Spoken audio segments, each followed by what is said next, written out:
la Chine fait un pas important vers une domination militaire. En mer de Chine méridionale, avec une nouvelle arme secrète.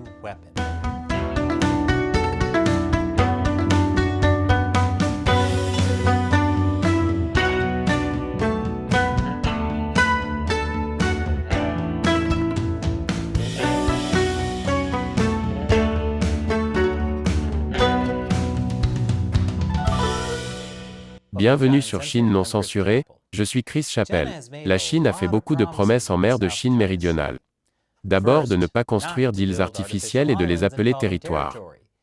Elle n'a pas tenu parole. Ensuite, elle a promis de ne pas les militariser. Ils n'ont pas tenu parole. Ils ont même fait voler des bombardiers nucléaires sur ces îles.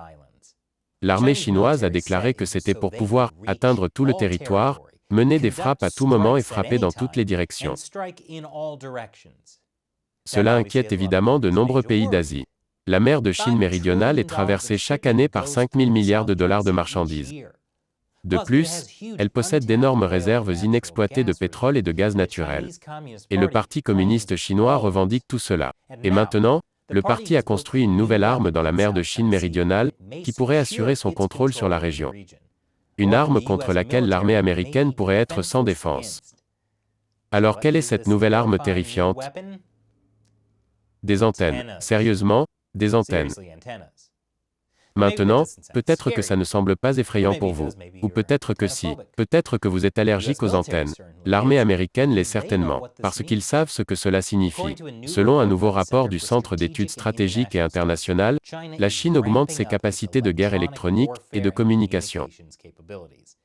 Ces photos satellites montrent une accumulation massive de paraboles et d'antennes dans une base près de la ville de Mumian sur l'île de Hainan.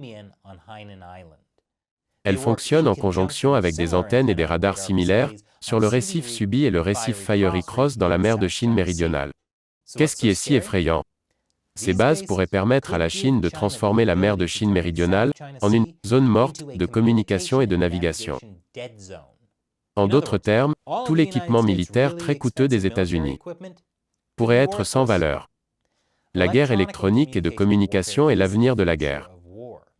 C'est ce qui ressort de ce récent rapport du Brookings Institute. On y lit, la guerre du futur ne sera pas seulement faite d'explosions, mais aussi de la désactivation des systèmes qui font fonctionner les armées.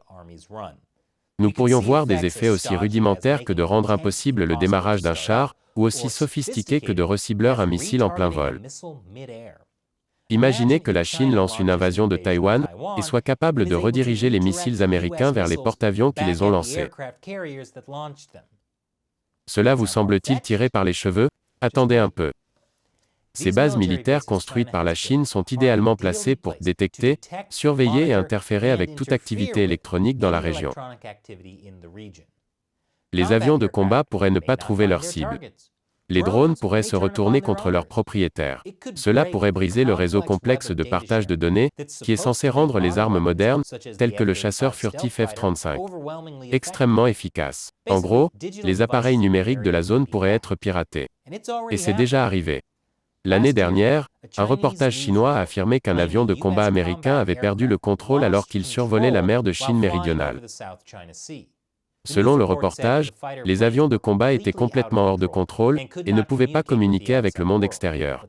Mais ils ne savaient pas ce qui s'était passé. Le rapport chinois semble parler d'un incident survenu en 2018, lorsque l'USS Theodore Roosevelt a navigué près des Philippines.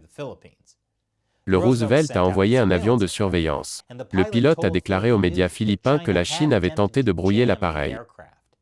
Les renseignements recueillis par les États-Unis pendant la patrouille ont suggéré que les Chinois avaient placé des dispositifs de brouillage des communications sur certaines des îles artificielles qu'ils avaient construites en mer de Chine méridionale. Maintenant, c'est très différent de l'avion qui a perdu le contrôle. La partie chinoise a-t-elle exagéré ? Les États-Unis ont-ils minimisé la situation ? Difficile à dire, mais c'est vers cela que se dirige l'avenir de la guerre. Et le fait que le Parti communiste chinois renforce rapidement ses capacités de guerre électronique et de communication en mer de Chine méridionale, où beaucoup craignent que la prochaine guerre mondiale ne commence, devrait inquiéter un peu tout le monde. Mais ne vous inquiétez pas, la Chine promet qu'elle n'a que des intentions pacifiques dans la région.